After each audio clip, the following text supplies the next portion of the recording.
आप कह रहे हैं कांग्रेस पार्टी का पॉलिटिकल एजेंडा है सीएमआई के डेटा में, तो दूसरी तरफ मैं पूछूंगी, जब कांग्रेस और राहुल गांधी कहते हैं कि अडानी अंबानी की सरकार है सेंटर में, और उधर हरियाणा में जब आपकी सरकार आई थी तो कहा गया था कि भाई रॉबर्ट वाड्रा ने इतनी जमीनें ले ली, इतना वहां पर रूल्स बेंड किए गए, आज तक एक भी केस प्रूव नहीं हुआ, सब कुछ वहीं का वहीं है। तो ये जो एलिगेशंस हैं ये सिर्फ चुनाव के लिए होते हैं या इनमें से जनता को कुछ मिलता है? नाविका जी, विपक्ष का काम होता है एलिगेशन लगाना। अब ये बात भी मैं उसमें डिनाई नहीं करूंगा कि जब हम भी विपक्ष होते हैं तो सत्ता पक्ष वाले एलिगेशन लगाते ही हैं।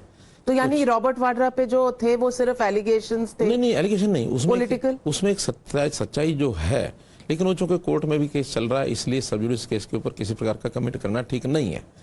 रॉबर्ट वाड्रा ने एक जमीन प्राप्त की, बिना पैसे के प्राप्त की, बाद में वो 50 करोड़ से भी ऊपर वो किसी कंपनी को बेच दी गई।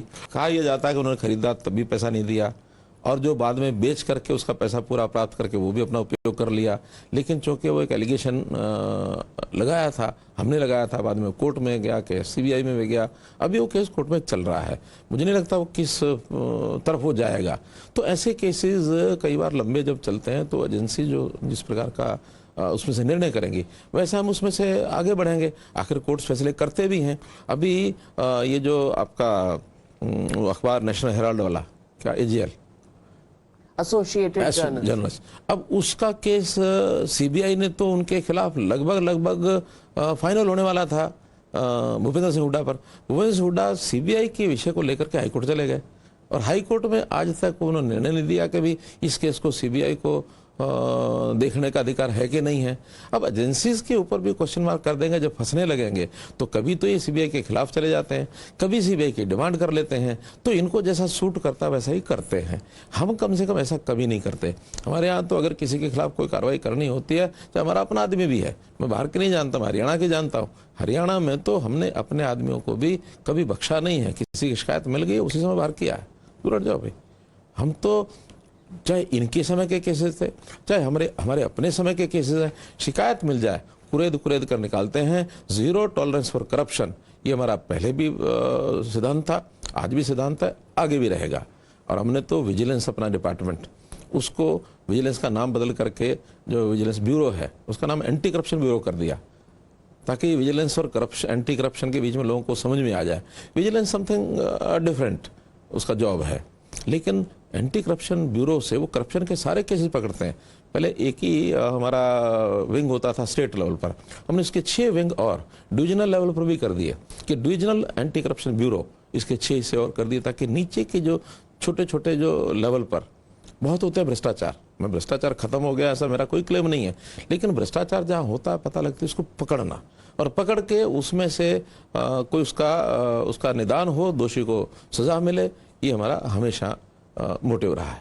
लेकिन आम आदमी को तो यही लगता है ना कि पकड़ा जाता है तो कोई छोटा नीचे के लेवल का, बड़ी बड़ी मछलियां जो हैं वो निकल जाती हैं, चाहे वो रॉबर्ट वाड्रा का केस हो, चाहे वो तमाम ईडी सीबीआई के जितने केस हो नेशनल लेवल पर।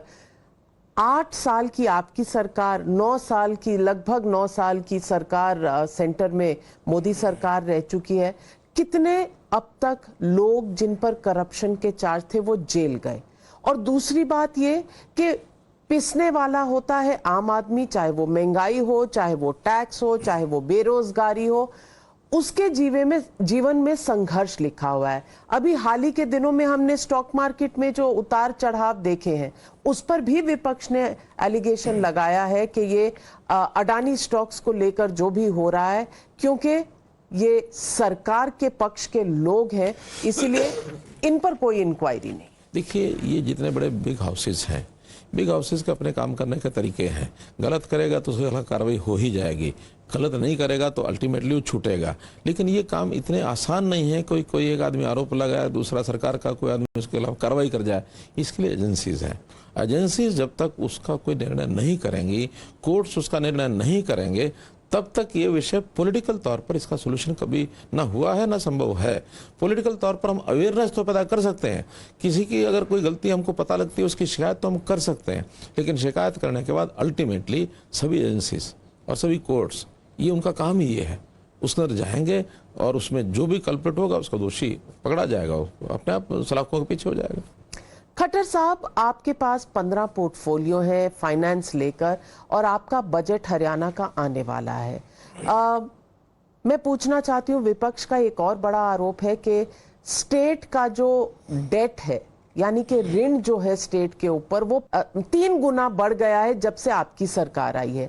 तो ये 3 गुना जो आपका ऋण बढ़ गया है, दूसरी तरफ आप कांग्रेस के राज्यों में कहते हैं कि भाई आप ओल्ड पेंशन स्कीम ला रहे हैं, रेवड़ियां बांट रहे हैं, लेकिन आपका भी तो अपना फाइनेंस जो है वो प्रेशर डाल रहा है स्टेट पर। तो आप किस तरह का जवाब देंगे विपक्ष को? देखिए, पहली बात तो कि ये एकदम सरासर गलत है कि हमारा जो ऋण है वो इतना ज़्यादा बढ़ा है। ऋण की एक रेशो होती है और वो होती है जीडीपी के, जो स्टेट का जीडीपी है उसके अनुपात में उसका ऋण होता है। एफआरबीएम की जो लिमिट्स हैं वो लिमिट्स तय की हुई हैं और वो लिमिट्स के अंदर मुझे इस बात की प्रसन्नता है कि बहुत से प्रदेशों ने उस लिमिट को खास करके कोविड के समय तोड़ा है। हमने हरियाणा ने नहीं तोड़ा है। हरियाणा में एफआरबीएम की जो लिमिट है 3% होती है और कोविड में उसको बढ़ा करके 4% किया गया था। हम 3% से आज भी ऊपर नहीं है, 2.98 है और बाकी प्रदेशों में ये 5%, 6% तक भी उन्होंने स्पेशल परमिशन लेकर के अपने यहाँ काम चलाने के लिए किया है। जहाँ तक स्टेट का जीडीपी है वो हमारा आज लगभग 9 लाख करोड़ है और 9 लाख करोड़ का 25% उससे ऊपर नहीं होना चाहिए। हमारा आज भी जो पिछला 21-22 का हमारा ऋण है, डेट है, 2,23,000 करोड़ है, जबकि 2,25,000 करोड़ बनता है, 25% से वो भी नीचे है।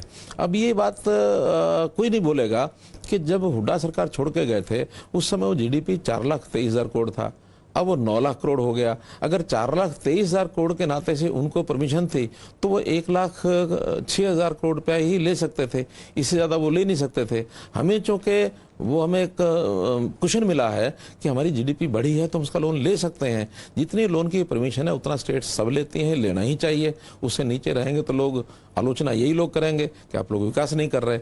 जहाँ तक 3 गुना की बात करते हैं उसमें एक झूठ इनका वो मैं उजागर करता हूँ, पहले भी कर चुका हूँ, आज भी करता हूँ। जब ये छोड़ के गए थे तो 71,000 करोड़ रुपए का डेट था और 71,000 करोड़ के बाद पावर डिपार्टमेंट का एक 30,000 करोड़ रुपया और था, दोनों मिला के 1,01,000 करोड़ होता है। हमने आने के बाद पावर का, क्योंकि सेंट्रल योजना बनी कि पावर को, यूटिलिटीज को अगर आपने खड़ा करना है, डेट से बाहर निकालना है, इसके सब ऋण स्टेट को लेने पड़ेंगे। हमने आते ही 27,000 करोड़ रुपया उसी साल में 2016 में या 17 में वो कन्वर्ट करके स्टेट के डेट में लाए। अगर उस 27,000 करोड़ रुपया मैं जोड़ देता हूँ तो इट बिकम्स 98,000 करोड़। 98,000 करोड़ को जब ये बताते हैं, ये कहते हैं हमारा तो 70,000 करोड़ था और आज ये 2,10,000 इन 3 गुना हो गया, तो 98,000 का आज 2,23,000 है। वो इसलिए है कि हमने जीडीपी अपनी बढ़ाई है। हमारी जीडीपी और इनकी जीडीपी, उसका अंतर अगर आप समझ लेंगे तो निश्चित रूप से आपको ध्यान में आएगा कि ऋण की जो हमारी लिमिट्स हैं, we are within limits, हम उसको क्रॉस नहीं किया। और अगर जीडीपी हमारी तेजी से बढ़ रही है तो इसमें किसी को परेशानी नहीं होनी चाहिए।